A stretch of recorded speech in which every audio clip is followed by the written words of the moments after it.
Alhamdulillah, Bismillah, salatu wassalam ala rasulillah, amma ba'd. Toujours dans le récit de Ibrahim, alayhi salam, nous sommes à la section numéro 5 et nous rentrons dans le chapitre sa prédication à son peuple.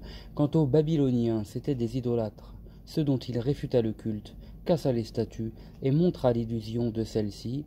Wa qala innama atakhadtum min dunillahi أوثانا موداة بينكم في الحياة الدنيا. Il dit, vous avez pris en dehors d'Allah des statues par complaisance entre vous en ce monde. Ensuite, le jour de la résurrection, chacun d'entre vous reniera l'autre et chacun maudira l'autre. Votre gîte sera le feu et vous n'aurez aucun secours. Donc, Surat Al-Ankabut, verset 25. Et dans la Surat Al-Anbiya, les prophètes, وَلَقَدْ آتَيْنَا إِبْرَاهِيمَ رُشْدَهُ مِنْ قَبْلُ وَكُنَّا بِهِ عَالِمِينَ. Nous avons donné à Ibrahim le discernement bien auparavant et avions bonne connaissance de lui. Lorsqu'il dit à son père et à son peuple, que sont ces représentations devant lesquelles vous restez en station? Nous avons trouvé, répondirent-ils, nos pères adorant celle-ci. Vous êtes, vous et vos pères, dans un égarement évident. Es-tu venu avec la vérité, ou bien est-ce que tu joues, lui dirent-ils? Non. Votre Seigneur est le Seigneur des cieux et de la terre, celui qui les a créés, et je suis en cela du nombre des témoins. Et par Allah, je vais ruser contre vos idoles après votre départ. Il les mit alors en morceaux, sauf le grand, il les mit alors en morceaux, sauf le grand parmi elles, afin qu'ainsi ils reviennent à lui, donc à Ibrahim et sa religion, après la démonstration de leur illusion, ou à la grande idole dans l'imputation de la destruction. Ils s'exclamèrent, qui a fait cela à nos divinités? C'est un transgresseur. Certains dirent alors, nous avons entendu un jeune faire des remarques sur elle, on l'appelle Ibrahim. Alors amenez-le devant tous les gens, peut-être qu'ainsi ils témoigneront. Il dit, reste-toi, Ibrahim, qui a fait cela à nos divinités? C'est plutôt la grande que voici qui l'a fait. Interrogez-les donc si elles peuvent parler. Ils se rendirent compte alors et dirent, vous autres êtes les injustes. Puis ils firent volte-face. Tu sais bien, dirent-ils, que celle-ci ne parle pas. Adorez-vous en dehors d'Allah ce qui n'est en rien utile pour vous et ne peut aussi vous nuire. Fie donc à vous et à ce que vous adorez en dehors d'Allah. Ne raisonnez-vous donc pas? Brûlez-le, dirent-ils, et soutenez vos divinités si vous voulez agir. Nous dîmes au feu, soit fraîcheur et salut pour Ibrahim. Ils voulurent l'atteindre par une machination, mais nous fîmes d'eux les grands perdants. Donc, dans la sourate Al-Shu'ara, les poètes, واتلو عليهم نبأ إبراهيم إذ قال لأبيه وقومه ما تعبدون, et rapporte-leur l'histoire d'Ibrahim lorsqu'il dit à son père et son peuple, qu'adorez-vous? Nous adorons des statues, répondirent-ils, nous recueillons le jour auprès d'elles. Est-ce qu'elles vous entendent alors que vous les invoquez, ou bien vous sont utiles, ou peuvent vous nuire? Mais nous avons trouvé nos pères agissant ainsi. Avez-vous considéré ce que vous avez adoré, vous et vos aïeux? Elles sont en vérité un ennemi pour moi, si ce n'est le Seigneur des mondes, celui qui m'a créé et donc me guide, qui me nourrit et me donne à boire, et qui, lorsque je suis malade, me guérit. C'est lui qui me fera mourir, puis revivre, et en qui est mon espoir qu'il me pardonnera ma faute le jour du jugement. Seigneur, accorde-moi la connaissance, aimez-moi avec les vertueux. Donc après, il y a encore un passage dans la sourate As-Saffat. Et puis, encore une fois, certains versets du Coran al-Karim sont répétés. Et donc, on va terminer tous ces extraits du Coran par un dernier verset. Et après, on va rentrer un peu dans la conclusion de ce chapitre par Ibn Kathir, rahimahullah. Donc, ce qui les portait à les adorer était le fait de suivre l'exemple de leurs prédécesseurs. C'est pourquoi il dit, avez-vous considéré ce que vous avez adoré, vous et vos aïeux? Elles sont en vérité un ennemi pour moi, si ce n'est le Seigneur des mondes. Donc, c'était une preuve décisive de l'illusion de leur divinité, parce qu'il les désavouait et les dédaignait. Or, si elles pouvaient nuire, elles l'auraient fait contre lui. Et si elles avaient quelques influences, elles l'auraient influé sur lui. Donc, contre lui, sur lui, de qui il s'agit, de Ibrahim alayhi salam. Es-tu venu avec la vérité ou bien est-ce que tu joues? Non, votre Seigneur est le Seigneur des cieux et de la terre, celui qui les a créés, et je suis en cela du nombre des témoins. Je vous le dis en étant sérieux et véridique, votre Dieu est Allah, il n'y a pas d'autre Dieu que lui, votre Seigneur est le Seigneur de toutes choses, le Créateur des cieux et de la terre, sans modèle préexistant, il est donc le seul à qui l'adoration est due et n'a pas d'associé, je suis de ceux qui en témoignent. Section numéro 6, Ibrahim brise les idoles. Et par Allah, je vais ruser contre vos idoles après votre départ. Il jura d'agir contre elles après le départ des gens pour leur grande fête. Il dit cela en lui-même. Selon Ibn Mas'ud, radiallahu anhu, certains l'ont entendu. Alors, ils avaient une fête annuelle pour laquelle tous sortaient à l'extérieur de la ville. Son père l'invita à y assister, mais il répondit qu'il était souffrant. Il jeta un regard aux étoiles et dit alors « Je suis souffrant ». Il usa de détours dans ce propos avec eux pour arriver à son but qui était de rabaisser leurs idoles et soutenir à la religion d'Allah. Ainsi, il s'efforçait d'invalider leur culte des statues, lesquelles ne méritent que d'être brisées et méprisées. Lorsqu'ils partirent pour leur fête et que lui demeura dans la ville, il s'occupa alors de leur idole. Il se dirigea vers celle-ci rapidement et discrètement. Il les trouva ornées magnifiquement. Ils avaient placé devant celle-ci toutes sortes d'aliments comme offrande, et il dit alors par dérision « Vous ne mangez pas? Pourquoi ne parlez-vous pas ?» Il se mit alors à les frapper avec la droite, parce qu'elle est plus puissante et plus rapide. Il les brisa avec un pic, et il les mit alors en morceaux, sauf le grand parmi elles, afin qu'ainsi ils reviennent à lui. On a dit qu'il mit le pic au bras de la grande idole, comme pour montrer que celle-ci était jalouse que les petites soient adorées avec elle. Quand ils revinrent de leur fête, ils découvrirent ce qui était advenu de leur divinité. Ils s'exclamèrent « Qui a fait cela à nos divinités? C'est un transgresseur !» C'était une indication évidente pour eux, s'ils avaient raisonné, que ces statues n'avaient rien de divin, car autrement elles se seraient défendues contre leur agresseur. Au contraire, leur ignorance, leur manque de raison et leur perdition leur a fait dire « Qui a fait cela à nos divinités? C'est un transgresseur !» Certains dirent alors « Nous avons entendu un jeune faire des remarques sur elles, on l'appelle Ibrahim. Il les dénigre et s'en moque, c'est pourquoi il est celui qui les a brisées. » Et selon la relation de Ibn Mas'ud, cela consistait en ces paroles « Et par Allah, je vais ruser contre vos idoles après votre départ. Alors amenez-le devant tous les gens, peut-être qu'ainsi ils témoigneront, de ce qu'ils avaient dit, ou de ce qu'il avait dit, et verront aussi quel châtiment il encourt. » Donc c'était un des buts d'Al-Khalil, l'ami d'Allah, Al-Khalil, Ibrahim alayhi salam, que tout le monde soit réuni afin qu'il établisse l'argument à l'encontre de tous les idolâtres sur la fausseté de leur culte. Cela correspond à ce que Moussa alayhi salam demanda à Fir'aun Maw'idukum yawmu zinnati wa an yuhshara an-nasu ad-duha. Votre rendez-vous sera le jour de l'ornement et que les gens soient rassemblés à la clarté du matin. Lorsqu'ils furent réunis et qu'ils l'amenèrent, il dit « Reste-toi, Ibrahim, qui a fait cela à nos divinités. C'est plutôt la grande que voici qui l'a fait. Interrogez-les donc si elles peuvent parler. C'est elle qui m'a porté à les briser. » C'était un détour dans le propos.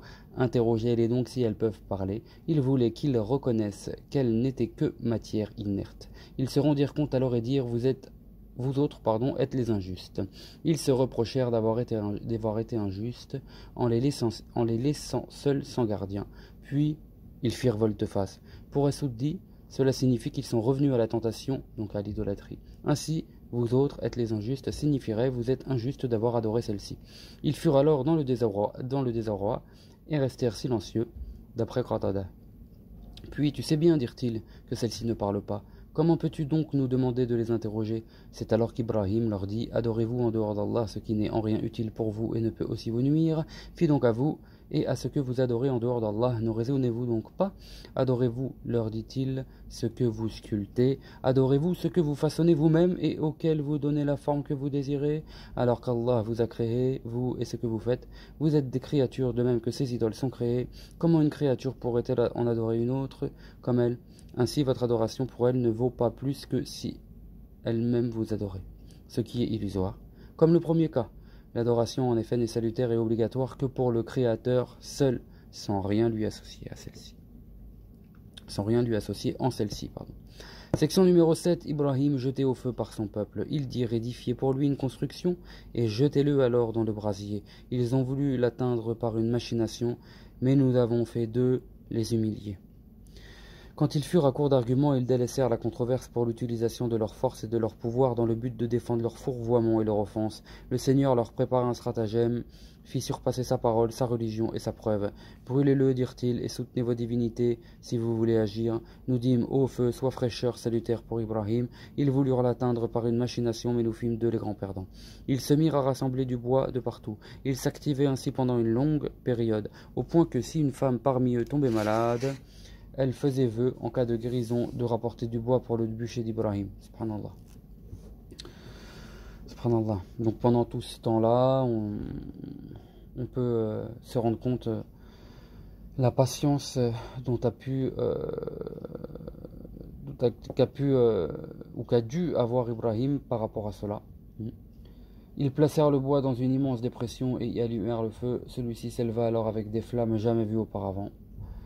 Ils placèrent Ibrahim dans une catapulte fabriquée par un Kurde appelé Hayzan, l'inventeur de cet engin. Allah ouvrit la terre sous les pieds de cet homme qui ne cesse d'y être engouffré jusqu'au jour de la résurrection. Alors qu'il l'attachait solidement, il répétait « Nul Dieu si ce n'est toi, gloire à toi le Seigneur des mondes, à toi la louange et la royauté, tu n'as pas d'associé. » Lorsqu'ils le projetèrent vers le feu, il dit alors « Allah nous suffit » et quel excellent recours.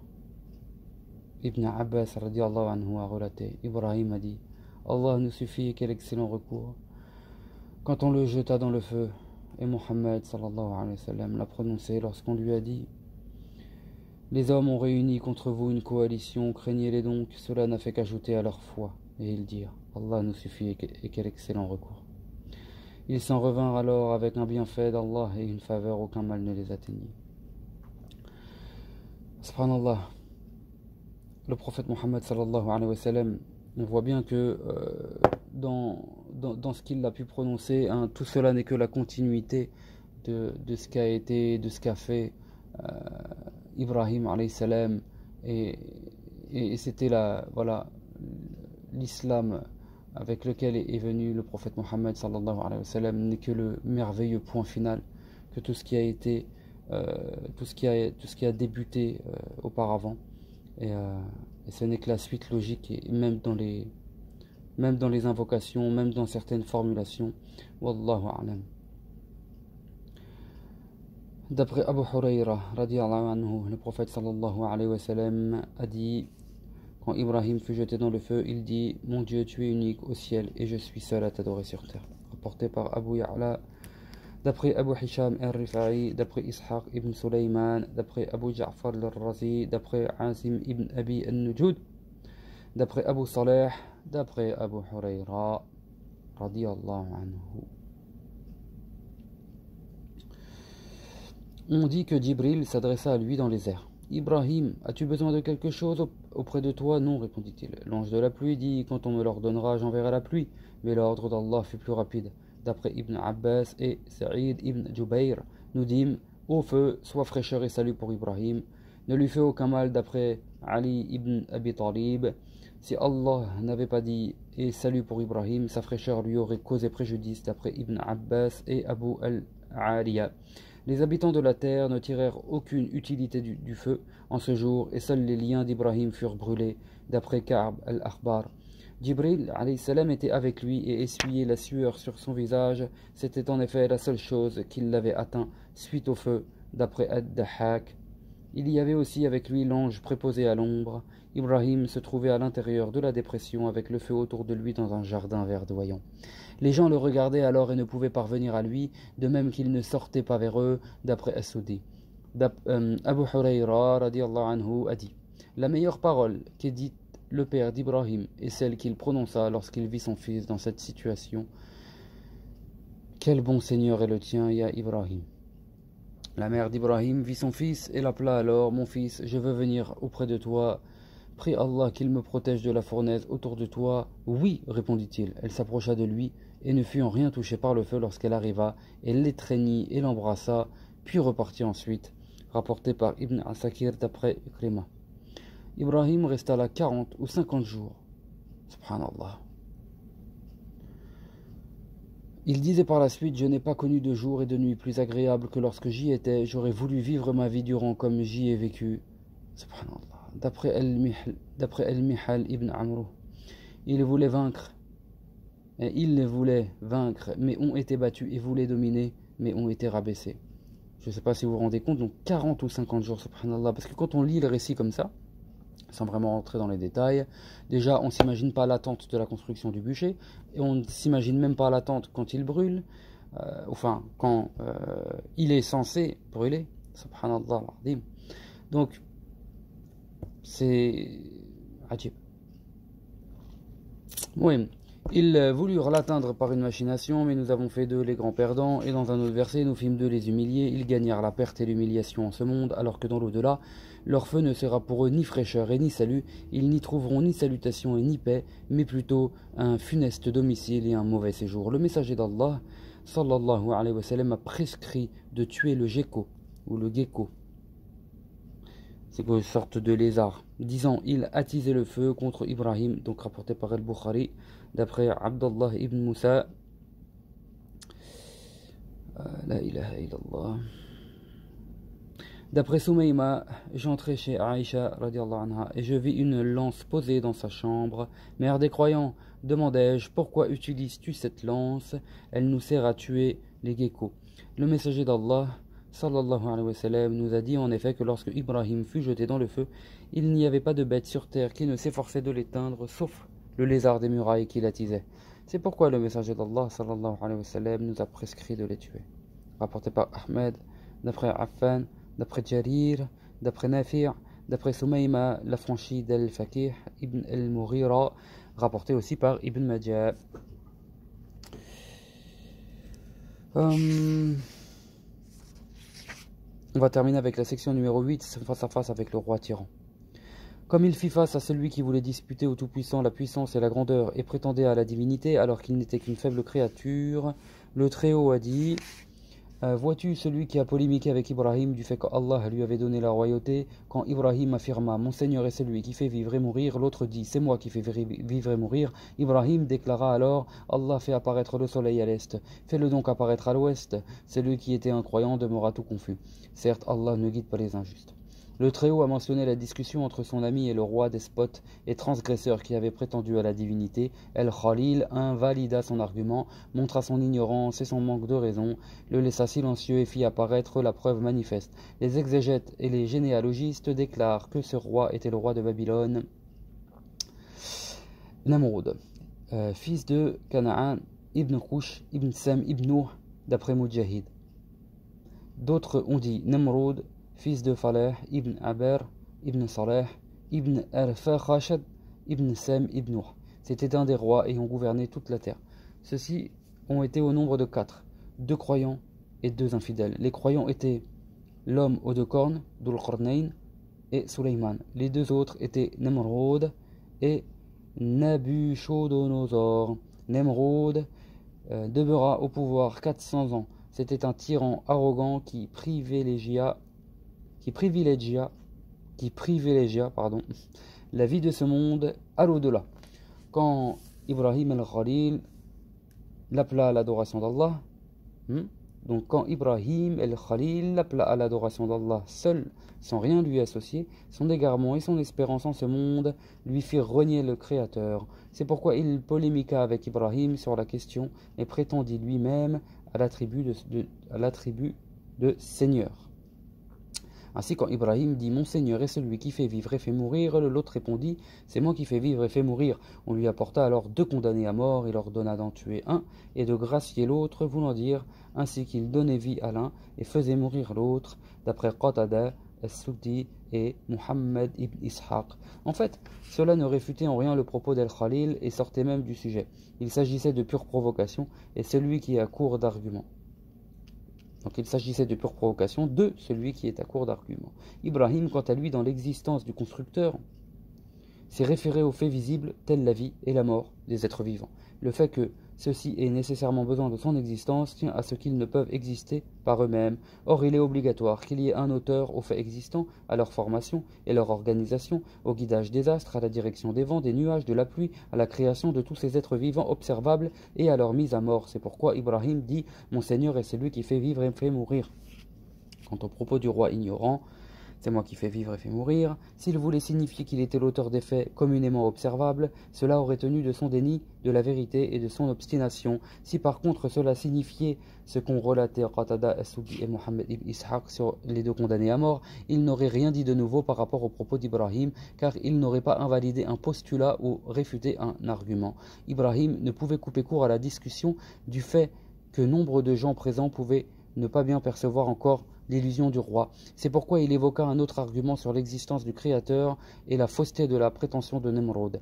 Allah fait apparaître le soleil à l'est, fais-le donc apparaître à l'ouest. Si tu prétends faire vivre et mourir, fais lever le soleil à l'ouest, car celui qui fait vivre et mourir peut faire ce qu'il veut. On ne peut s'opposer à lui, ni le dominer. Or tu sais comme tout le monde que tu n'en es pas capable et que tu es impuissant à créer un moustique ou à te défendre contre celui-ci.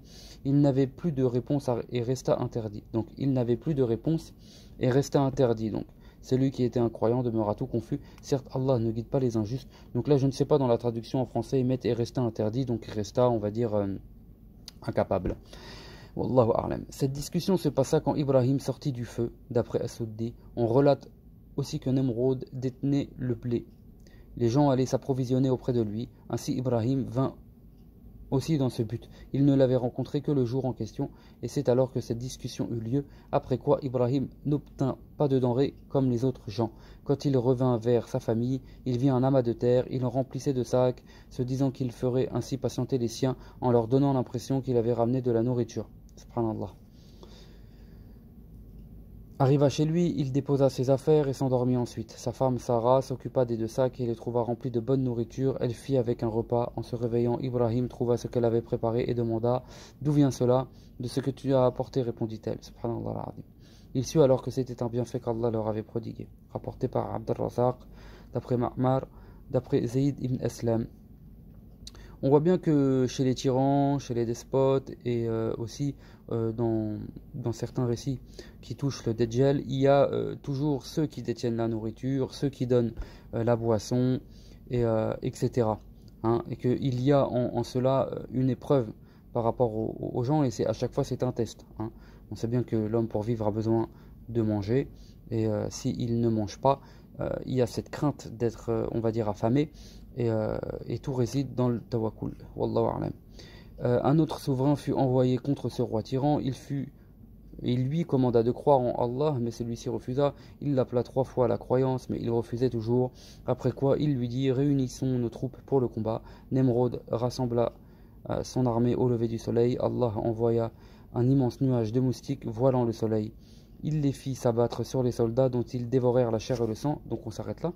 Je ne sais pas si vous vous rappelez, il y a quelques minutes, on a vu que Ibrahim, alayhi salam, quand il était dans sa joute verbale, on va dire, avec le roi, il a fait mention des moustiques en disant qu'il ne peut pas créer de moustiques et qu'il ne peut pas se protéger contre ce qui peut aussi, donc par rapport aux piqûres de ces moustiques-là. Et on voit que dans le châtiment qui est envoyé au roi, eh bien, le châtiment vient d'Allah, et la cause de ce châtiment est les moustiques, sont les moustiques, subhanallah. Donc, il les fit s'abattre sur les soldats, dont ils dévorèrent la chair et le sang. Il n'était plus ensuite que eau décharnée, ou cos décharnée. L'une d'entre elles pénétra dans la narine de Nemrod et y demeura 400 ans. Donc aussi au préalable, on a vu que le règne de Nemrod était de 400 années. Donc 400 années, on peut en conclure, wallahu a'lam, que 400 années de domination et de royauté, entre guillemets, et 400 années de punition et de souffrance et d'avilissement. Wallahu a'lam. Le Très-Haut lui fit subir ainsi ce supplice pendant toute cette durée. On lui cognait la tête avec une masse, et cela jusqu'à sa mort. Hein. Donc, subhanallah, 400 années de domination, et puis 400 années de supplice. Donc, il y a beaucoup d'exhortations dans cette histoire qu'on vient de voir, et en général, même dans l'histoire d'Ibrahim, alayhi salam. C'est peut-être pour ça qu'on a duré. Hein, par rapport aux autres audios, c'est vrai que le temps est un peu dépassé, mais les récits concernant Ibrahim alayhi salam sont tellement vastes est tellement large et il y a tellement de choses à raconter que nous sommes bien obligés d'avancer un peu dans ces audios-là pour pouvoir avancer aussi dans le livre.